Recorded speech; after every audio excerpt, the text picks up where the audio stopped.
kinoronahan bilang Mutya Tila Union si Priyanka Goswami mula sa bayan ng San Juan, Uy. ang surfing capital ng La Union. Congratulations sa iyo, Bianca, no? Priyanka. Priyanka Yes. Goswami. Ano ba to? May ano? Filipina siya na siguro may Indian blood. Wow. Yes. Ang ganda talaga Pero pag Ilocana nahaluan. yan. Ilocana beauty. Pag Yes. nahaluan talaga ng foreign Oo. blood ng mga Pilipina, nagiging beauty queen.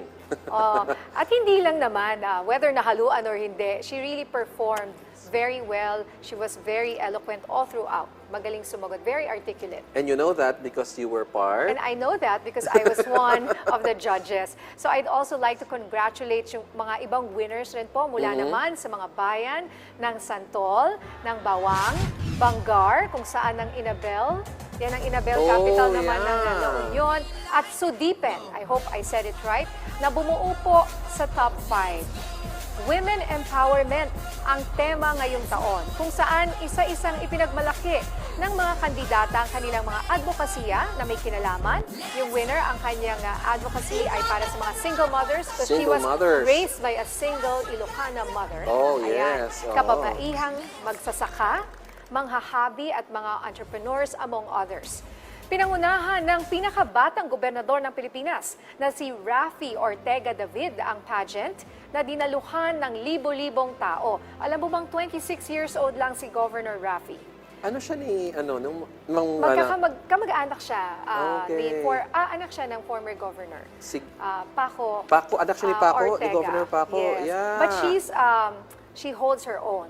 And Wow. very, very active. The people love her. Sumayaw pa nga siya eh. Nakakatuwa to show that, she's in solidarity with this event that really empowers mga Ilocana and women in general because it's also Women's Month. Yes. Kasama po sa mga judges ang inyong lingkod, si Miss Gloria Diaz, Miss Philippines Universe Michelle D, designer na si Vladimir Echavarre, at businesswoman na si Miss Rhea Tan. Kasama po sa mga nag-perform na celebrities, sina Joshua Garcia, Kyle Echari at Ben and Ben. Wow, Ben and Yes, Ben, they were ang there. sosyal. Yes. Sa mga Wow. gustong mapanood ang pageant at makakuha ng updates, pumunta lang po kayo sa Damutya Tila Union Facebook page.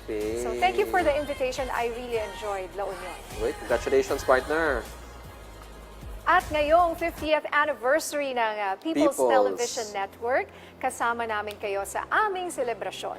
Kung kayo'y naging bahagi ng PTV, aming natulungan o may memorable experience sa People's Television Network, magpadala lang ng alinmang picture, video o testimony sa Kwentong PTV at gmail.com. Maaari nyo rin gamitin ang hashtag Kwentong PTV at i-post sa social media. Sa 5 dekada, sama-sama tayo mula noon hanggang ngayon.